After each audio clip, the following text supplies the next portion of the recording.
Halo teman-teman kelontong ruru, kali ini kita akan bahas singkat untuk nepe yang sebenarnya udah sering banget infonya ada di internet ya, tapi tetap ada aja pertanyaan yang mampir, gimana sih cara miara Nepenthes bikalcarata. Jadi untuk highlight spesies kali ini, kelontong ruru akan menjelaskan tentang bikalcarata ini. Nah, bikalcarata ini sebenarnya daya tariknya bukan di warna tapi dari kantongnya ya. Karakter khasnya itu adalah tentu sesuai namanya bikalcarata. Jadi dia bertaring dua, bikal bertaring dua. Seperti Dracula, kemudian juga keistimewaannya ada dua lagi. Kantongnya dia keras banget, tahan lama. Dan juga teman-teman bisa perhatiin di bagian tendrilnya ini yang nantinya jadi pangkal kantong, ini lebih gendut ya kalau dibandingin dengan tendril nepe lain yang tipis. Kenapa? Karena bikalcarata ini di alam hidup bersimbiosis dengan jenis-jenis semut tertentu. Jadi semut tersebut akan bersarang di bagian tendril gendut ini, mereka masuk ke lubang-lubangnya, tapi nepenya relatif nggak terganggu, dan mereka memiliki dua peran untuk menghalau predator. Kemudian juga mereka kadang mengambil nektar yang keluar dari topinya ini, juga mengambil sisa makanan yang ada di kantong bikal, sekaligus juga sebagai makanan bikal. Jadi semut-semut yang bersarang di dia dan lagi apes kecemplung mati nggak bisa keluar, juga jadi sumber nutrisi buat bikalcarata ini. Bikalcarata ini juga penyebarannya relatif luas ya, dari Borneo sampai dekat ke perbatasan Malaysia sama Brunei. Dari segi varian juga yang terkenal ada tiga, bikal hijau kayak di gambar, kemudian ada juga bikal merah, kemudian ada juga bikal orange. Bikal orange itu katanya dari Brunei. Tapi kalau dari pengalaman kelontong ruru, sebenarnya semua bisa berubah tergantung cara pemeliharaan kita. Jadi si merah ini juga kadang warnanya jadi orange, si hijau malah bisa jadi orange. Bahkan pernah bikalcaratanya kelontong ruru, entah kenapa faktornya tiba-tiba peristomnya berubah jadi gelap hitam. Itu ada di Instagram pribadi saya, Virata Parva Ampularia, fotonya. Itu saya juga nggak tahu. Jadi teman-teman kadang kalau berpatokan warna, kita pindah cara perawatan, pindah kondisi, itu warnanya bisa berubah, nggak sesuai dengan di foto. Nah, sebenarnya cara perawatan bikal itu sama-sama aja di mana-mana. Jadi pertama untuk bikal, apalagi dia adalah spesies nepe yang terkenal gede banget tanamannya nanti pada saat dewasa. Daunnya ini nggak ada apa-apanya ya. Di habitat dia bener-bener bisa sampai semeter lebih daunnya. Ini padahal udah 2 tahun lebih ya? Iya, udah 3 tahun malah. Nah, keistimewaannya kenapa udah 3 tahun aja baru segini? Jadi bikal itu terkenal banget rewel. Rewelnya dia bukan gampang mati, tapi gampang stres. Nah, kita mesti belajar dulu dari habitatnya gimana. Jadi rata-rata bikal ini berdampingan dengan Ampularia dan hidupnya di rawa. Satu, kelembapannya mereka minta sangat tinggi. Jadi rawa itu bagian bawahnya becek, berair, kemudian dikelilingi hutan-hutan pohon.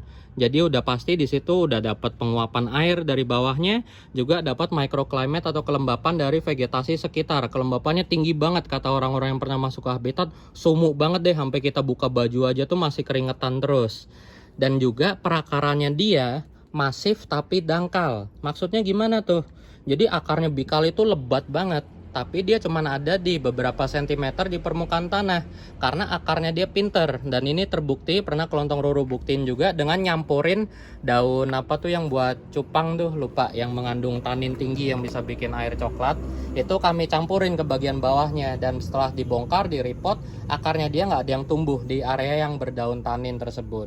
Jadi menurut teori dia akarnya masif dan dia menghindari, sebenarnya bisa beradaptasi untuk hidup di lingkungan yang airnya beracun tanin dengan kadar tinggi tersebut. Jadi saran kelontong ruru untuk bikal, berilah mereka kelembapan yang sangat tinggi. Kemudian juga karena mereka perakarannya masif, langsung cemplungin aja ke pot yang gede banget seperti di sini kelihatan. Ini isinya ada dua bikal hijau dan bikal merah ya. Tapi yang hijau lagi nggak ngantong, mereka cenderung lebih ngantong pada saat musim kemarau. Kalau lagi musim hujan gini nggak ngantong. Kemudian juga kalau teman-teman bilang, banyak di forum-forum luar ada yang bilang mereka susah ngantong karena nggak ada simbiosisnya, nggak ada teman semutnya. Itu bullshit lah, kelontong ruru udah buktiin. Jadi sebenarnya mereka minta adalah suhu panas, kelembapan tinggi, dan cahaya kuat. Kemudian juga berilah mereka media yang langsung gede karena perakaran mereka masif. Dan sebenarnya mereka sekali lagi bukan rewel, sebenarnya mereka bukan susah dipiara, tapi cuman rewel, stres aja kalau di repot atau dipindah kondisi. Jadi nggak cuman kita ganti medianya ya, kita geser dari sini, kita pindah ke ujung GH aja, itu mereka udah bisa mogok. Dan yang bikin mereka unik juga di Kelontong Ruru, pada saat pertama datang dan kami report, mereka mogoknya setahun. Bayangin, nepe apa di Kelontong Ruru yang mogoknya sampai setahun nggak ada kecuali dia. Dia mogoknya juga nggak terlihat stres, udah ukuran cuman gitu, tumbuh daun baru enggak, ya tumbuhnya pelan banget, pokoknya setahun paling mungkin cuman 1-2 daun deh, kelihatannya kayak nepe yang stagnan. Tapi habis itu mereka ngebut. Nah ini stres lagi, kenapa? Karena udah Kelontong Ruru pindah ke outdoor. Sebelumnya ini sangat subur ngantong pada saat di area sungkupan ini. Ini kalau di Kelontong Ruru kami sebutnya kandang ampul ya, karena ini benar-benar didesain khusus untuk menciptakan suasana pengap panas seperti di habitat gambut. Nah jadi gitu kuncinya, kasih media yang gede, medianya cukup kokopit sekam bakar atau pakis sudah cukup, pakai tatakan air, kasih kelembapan tinggi, cahaya panas yang kuat. Itulah kunci untuk bikal. Dan untuk media juga sekali lagi cukup kokopet sekam bakar udah cukup banget, dan bahkan dia sebenarnya bandel ya.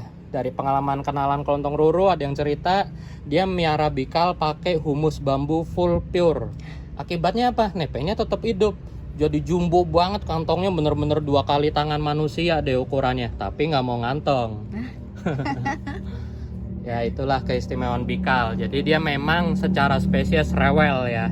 Rewelnya dalam arti dipindah dikit, direpot dikit, langsung stagnan. Contoh lain nepe yang seperti itu dan terkenal adalah Shibuyanensis. Tapi untuk Indonesia kita punya si rewel yang klingi ini bikal karata. Jadi kuncinya udah kami jelasin, semoga membantu ya. Kalian sabar aja, karena bikal ini memang waktu adaptasinya lama. Di Kelontong Ruru aja waktu belum ada GH, setahun dia stagnan. Oke, sekian teman-teman, thank you. Dan juga sebagai tambahan, mungkin kalau teman-teman pengen nyoba, carilah bikal yang masih kecil, yang ukurannya kira-kira sekepalan tangan. Itu karena dia mendapat kelembapan dari potnya juga, yang kita pakai tatakan, dia biasanya cenderung lebih gampang ngantong dibandingkan yang udah gede kemana-mana seperti ini. Tapi nanti pada saat udah beradaptasi, ini pengalaman juga dari teman Kelontong Ruru, dia outdoor full sun, nggak pakai paranet di pot yang gede banget biasanya untuk tambulapot atau tanaman buah, dia masih tetap lanjut mau ngantong bahkan sampai ke upper. Itulah kekuatan adaptasi. Jadi teman-teman, sekali lagi saya tekankan, kunci untuk bikin nepe ngantong sabar aja. Selama semua prosedur udah sesuai, kita tunggu mereka untuk beradaptasi. Oke, thank you.